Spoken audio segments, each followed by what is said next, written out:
नमस्कार दोस्तों, स्वागत है आप सभी का एक बार फिर से। तो आइए नजर डालते हैं आज दिन भर की तमाम बड़ी खबरें, मुख्य समाचार, today breaking news, headlines news, सभी खबरें महत्वपूर्ण और काम की खबर है। तो वीडियो में बने रहिए और वीडियो को पूरा लास्ट तक जरूर देखिए। तो बढ़ते हैं आज की पहली बड़ी खबर की ओर।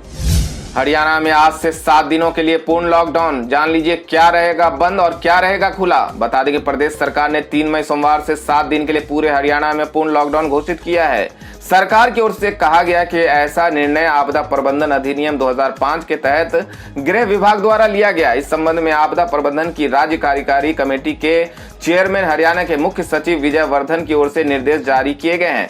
निर्देशों में कहा गया कि उक्त जिलों में सभी नागरिक घरों में ही रहें। किसी भी नागरिक को उक्त अवधि में पैदल या किसी वाहन से सड़क पर या सार्वजनिक स्थान पर घूमने की अनुमति नहीं होगी। सरकार ने कहा है कि जिन व्यक्तियों और सेवाओं को छूट दी गई है उनमें ऐसे लोग जो लॉ एंड ऑर्डर या आपात सेवाओं में तैनात होंगे। इनमें म्युनिसिपल सेवाएं, पुलिस, सेना, सीपीएफ के वर्दीधारी कर्मचारी, स्वास्थ्य, बिजली, अग्निशमन मान्यता प्राप्त मीडिया कर्मी, कोविड-19 के अंतर्गत काम कर रहे सरकारी कर्मचारी शामिल है। इस अवधि के दौरान पहचान पत्र दिखाकर इन्हें आने जाने में छूट मिल सकती है। इसके अलावा किसी परीक्षा में शामिल होने के लिए या परीक्षा में ड्यूटी आदि पर जाने वाले लोगों को भी एडमिट कार्ड, पहचान पत्र दिखाकर आने जाने में छूट रहेगी। आवश्यक वस्तुओं के निर्माण में लगे लोगों पर भी आने जाने में कोई रोक नहीं होगी। दिल्ली में ऑक्सीजन को लेकर केंद्र पर सख्त हुआ सुप्रीम कोर्ट। सोमवार रात तक सप्लाई सुधारने का दिया आदेश। बता दें कि देश की राजधानी दिल्ली में ऑक्सीजन की कमी को लेकर मचे हाहाकार के बीच सुप्रीम कोर्ट ने केंद्र से आपूर्ति शीघ्र ठीक करने को कहा है। सुप्रीम कोर्ट ने रविवार को सुनवाई करते हुए केंद्र पर सख्त टिप्पणी की और कहा कि 3 मई 2021 यानी सोमवार की मध्य रात्रि या उससे पहले दिल्ली के अस्पतालों में ऑक्सीजन के मुद्दे को सुधारे।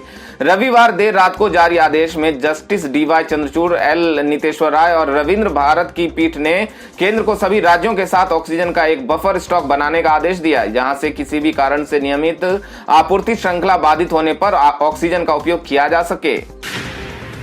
प्रचंड जीत के बाद ममता बनर्जी बोली, बंगाल ने देश को बचा लिया, चुनाव आयोग पर भी साधा निशाना। बता दें कि पश्चिम बंगाल में ममता बनर्जी जीत की हैट्रिक लगा चुकी हैं। उन्हें पूर्ण बहुमत मिल चुका है। वहीं बंगाल की सबसे हाई प्रोफाइल सीट नंदीग्राम से टीएमसी प्रमुख और मुख्यमंत्री ममता बनर्जी को बीजेपी उम्मीदवार शुवेंदु अधिकारी के हाथों 1957 वोटों से हार का सामना करना पड़ा है। अपनी हार स्वीकार करते हुए ममता बनर्जी ने आज मीडिया कर्मियों को संबोधित किया। अपने स्पीच में सीएम ममता ने कहा कि अभी जीत का जश्न मनाने का समय नहीं है। कोरोना को नियंत्रित करना हमारी पहली प्राथमिकता है। इसके अलावा ममता बनर्जी ने चुनाव आयोग पर भी निशाना साधा है। सीएम ने बीजेपी पर निशाना साधते हुए कहा कि भाजपा चुनाव हार गई है, उन्होंने गंदी राजनीति की, हमें चुनाव आयोग के डर का सामना करना पड़ा। राज्य में प्रचंड बहुमत हासिल करने के बाद मीडिया को संबोधित करते हुए ममता बनर्जी ने कहा कि मैंने कहा था कि हम डबल सेंचुरी लगाएंगे और वो वही हुआ।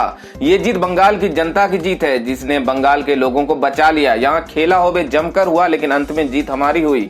सीएम ममता ने लोगों से अपील करते हुए कहा कि अभी वक्त सही नहीं है, इसलिए जीत का जश्न न मनाएं। सीएम ने वादा किया कि कोरोना नियंत्रण हमारी प्राथमिकता है और अगर राज्य को फ्री वैक्सीन नहीं मिली तो आंदोलन करेंगी। नंदीग्राम में हुई हार को लेकर सवाल पूछने पर ममता बनर्जी ने कहा, नंदीग्राम के बारे में चिंता मत करो, नंदीग्राम के लोग जो भी जनादेश देंगे मैं उसे स्वीकार करती हूं, मुझे कोई आपत्ति नहीं है। हमने 221 से अधिक सीटें जीती और भाजपा चुनाव हार गई है।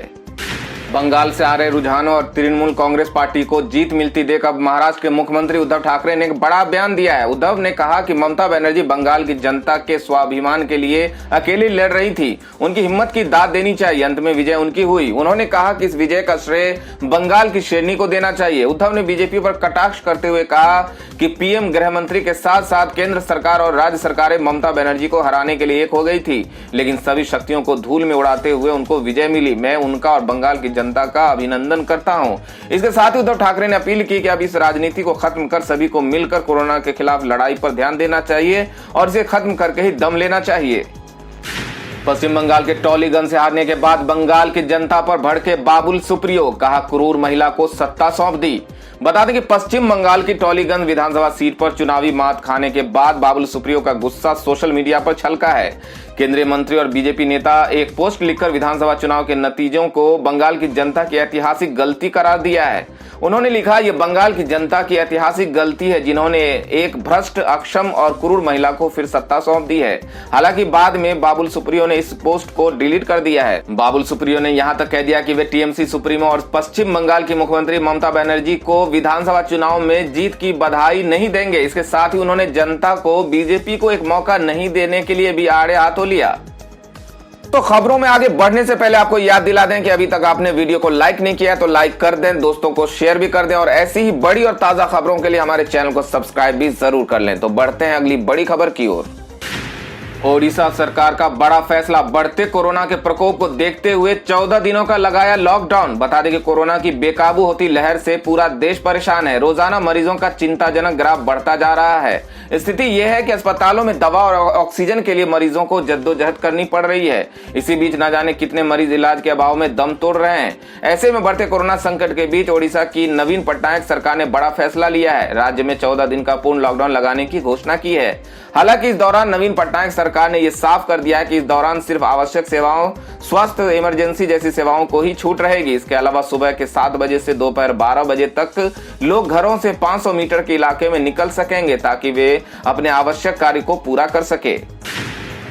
जीव जंतुओं में भी फैलने लगा कोरोना वायरस। कोविड-19 से शेर की मौत, सभी राज्यों को एडवाइजरी जारी। बता दें कि देश भर में कोरोना वायरस का कहर बढ़ता ही जा रहा है। पिछले 24 घंटे में कोविड-19 से संक्रमण के सर्वाधिक 4 लाख से अधिक नए मामले सामने आए हैं। ये एक दिन में सबसे ज्यादा है। इससे भी ज्यादा दुख की बात यह है कि ये वायरस जानवरों में भी फैलने लगा है। कोरोना वायरस से एक शेर की मौत हो गई है। केंद्रीय वन एवं पर्यावरण मंत्रालय ने कोरोना से शेर की मौत की पुष्टि की। केंद्रीय मंत्रालय ने सभी राज्यों को राज्य के सभी राष्ट्रीय उद्यान, सेंचुरी, संरक्षित वन क्षेत्र तुरंत प्रभाव से बंद करने की एडवाइजरी जारी की है।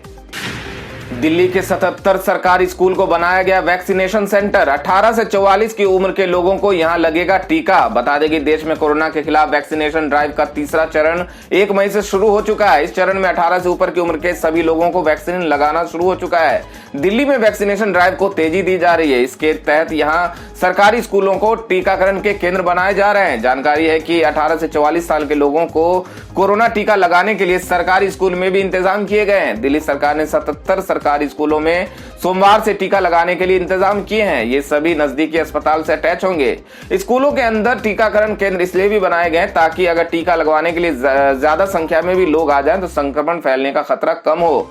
दिल्ली सरकार के अधिकारी ने इसकी जानकारी दी है। सरकार की ओर से ये घोषणा तब आई जब मुख्यमंत्री अरविंद केजरीवाल ने अभी शनिवार को कहा था कि दिल्ली में 18 से 44 साल के ऊपर के लोगों का टीकाकरण बड़े स्तर पर सोमवार से शुरू होगा। सरकारी अधिकारियों ने बताया कि वैक्सीनेशन के लिए तैयारियां जारी है। दोस्तों, अगर आप भी अपने गांव, शहर या अपने राज्य की खबरों को देखना चाहते हैं तो कमेंट में अपने गांव, शहर या राज्य का नाम जरूर लिखें। और अगर आपको अभी तक किसी भी तरह की सरकारी सुविधा का लाभ नहीं मिला है तो वो भी कमेंट करके जरूर बताएं कि सरकार की कौन सी योजना अब तक नहीं पहुंची, जिससे कि आपकी बात हमारे चैनल के माध्यम से सरकार तक पहुंच जाए। तो चलिए बढ़ते अगली बड़ी खबर की ओर। पश्चिम बंगाल में भाजपा की हार पर बोले किसान नेता राकेश टिकैत, अगर सत्ता अहंकारी पूंजीपतियों की वफादार हो तो जनता यूं ही सबक सिखाती है। बता दें कि पश्चिम बंगाल और केरल समेत कई राज्यों की विधानसभा चुनाव हार गई भाजपा को लेकर उसके विरोधी दलों की त्योरी चढ़ गई है।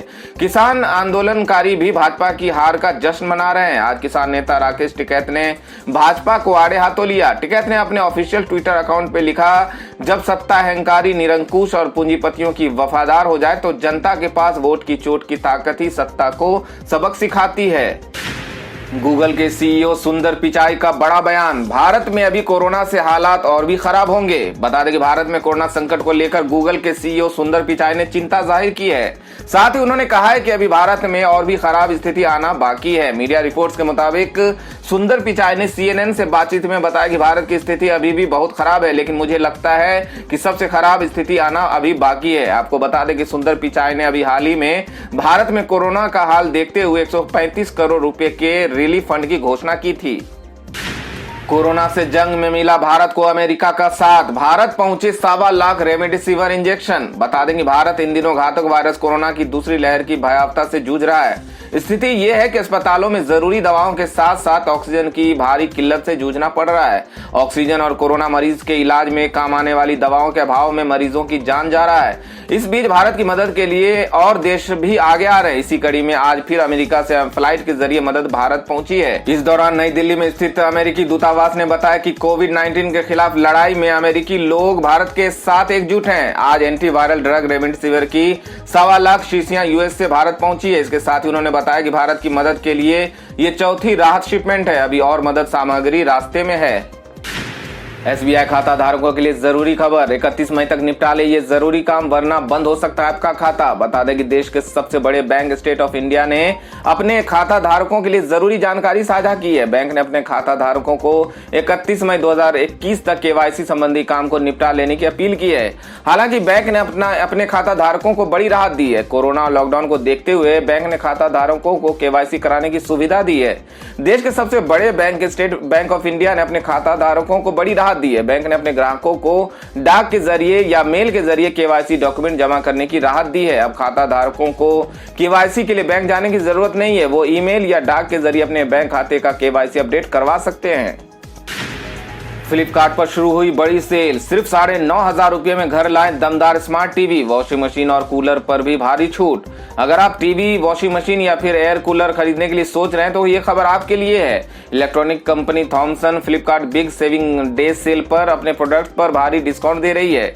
सेल 2 मई से शुरू होकर 7 मई 2021 तक चलेगी। इस सेल में आपको स्मार्ट टीवी से लेकर वॉशिंग मशीन और एयर कूलर पर ऑफर मिलेंगे। अगर आप HDFC का कार्ड का इस्तेमाल करते हैं तो आपको डिस्काउंट के साथ और भी स्पेशल ऑफर मिलेगा। ई कॉमर्स कंपनी अपने ग्राहकों को आजकल समय समय पर ऑनलाइन सेल के दौरान भारी डिस्काउंट दे रही है। इस सेल के दौरान आपको थॉमसन स्मार्ट टीवी 9,500 रुपए से लेकर 1 लाख रुपए तक में मिल जाएगी। थॉमसन स्मार्ट टीवी का रेंज सिर्फ 9,500 रुपए से शुरू हो रही है। वही सेल में आपको थॉमसन की वॉशिंग मशीन सिर्फ 6,990 रुपए पर उपलब्ध है। इस सेल में आपको कंपनी अलग अलग प्राइस रेंज पर आपको कई ऑप्शन दे रही है और 6,990 रुपए से लेकर 28,499 रुपए तक के वॉशिंग मशीन आपको मिल जाएंगे। कंपनी इस सेल में आपको 5,699 रुपए से लेकर 9,199 रुपए का एयर कूलर उपलब्ध करा रही है।